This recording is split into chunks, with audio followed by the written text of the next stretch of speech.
అందరికీ నమస్కారం. ఈరోజు ప్రతి ఒక్కరికి భోగి శుభాకాంక్షలు, సంక్రాంతి శుభాకాంక్షలు, కనుమ ముక్కనుమ నా హృదయపూర్వక శుభాకాంక్షలు. ఈ అగ్నిదేవుడు సాక్షిగా, భోగి మంటల సాక్షిగా ప్రతి ఒక్కరికి తెలియజేస్తున్నాను.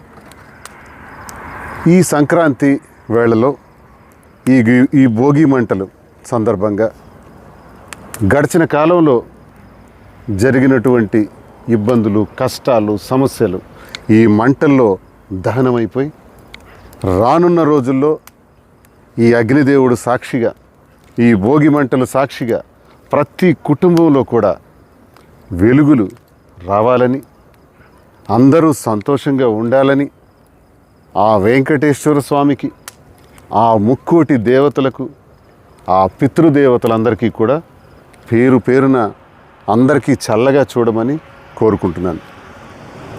ఈరోజు రాజకీయాలకు చెందిన వ్యక్తిగా ఒక విషయం కూడా ప్రజలందరికీ చెప్పాలనుకుంటున్నాను. ఎక్కడో నేను ప్రజల్లో ఒక లోటు గమనించాను. ఏ గ్రామంలో చూసినా, ఏ మార్కెట్లో చూసినా గడిచిన రోజుల్లో ప్రజల్లో ఉన్నటువంటి సంతృప్తి, ఒక నమ్మకం ఈరోజు ముఖాల్లో నాకు కనిపించలా. ఎందుకంటే దీనికి కారణం జగనన్న లేని లోటు.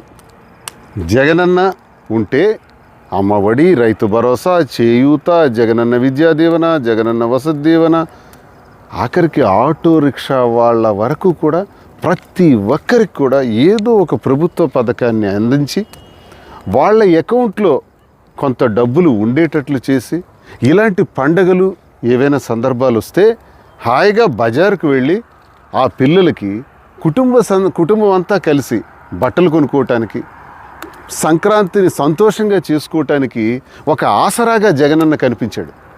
కానీ ఈరోజు ఈ ప్రభుత్వం వచ్చిన తర్వాత ప్రతి ఒక్కరు కూడా వాళ్ళు పండించుకున్నటువంటి పంట ధాన్యాన్ని అమ్మగా వచ్చినటువంటి ఆ డబ్బుల్ని, ఆ రైస్ మిల్లర్స్ దగ్గరకు వెళ్ళి, షావుకారుల వద్దకు వెళ్ళి తీసుకున్న డబ్బుల్ని, ఒకవేళ పంట రాకపోతే అప్పు చేసిన డబ్బులతో పండగ చేస్తున్న పరిస్థితుల్ని నా కళ్ళారా చూచాను. ఎప్పుడూ లేదు.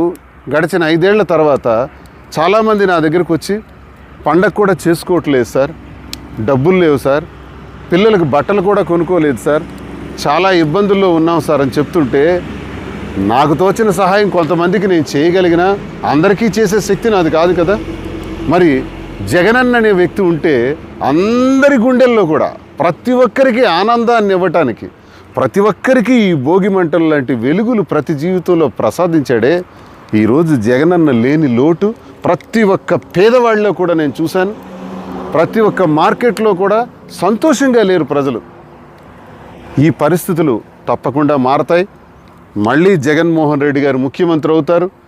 మళ్ళీ ప్రతి పేదవాడి గుండెల్లో కూడా సంతోషాన్ని నింపుతాడు. ఆ రోజులు వస్తాయని ఈ భోగి మంటలు సాక్షిగా, ఈ సంక్రాంతి శుభ సందర్భంలో ఉన్నంత వరకు సంతోషంగా అందరూ ఉండాలని ఆ భగవంతుడిని కోరుకుంటూ, రానున్న రోజులు చాలా మంచి రోజులు వస్తాయని, ఈ కూటమి ప్రభుత్వం వల్ల జరిగిన నష్టాలన్నీ కూడా జగనన్న తీర్చుతారని, ఆ సమస్యల పరిష్కారం చేస్తారని, కూటమి ప్రభుత్వం వల్ల జరుగుతున్నటువంటి దౌర్భాగ్యమైనటువంటి పరిస్థితులు భవిష్యత్తులో ఉండవని, మళ్ళీ జగనన్న రావాలని, పేదవాడి గుండెల్లో, ఆ కుటుంబాల్లో సంతోషాన్ని మళ్ళీ చూస్తామని ఆశిస్తూ, ఈ భోగి మంటల సాక్షిగా ప్రతి ఒక్కరు కూడా మరి అందరికీ శుభాకాంక్షలు నా హృదయపూర్వకంగా తెలియజేసుకుంటున్నాను. ఇట్లు మీ దువ్వాడ శ్రీనివాస్. నమస్కారం.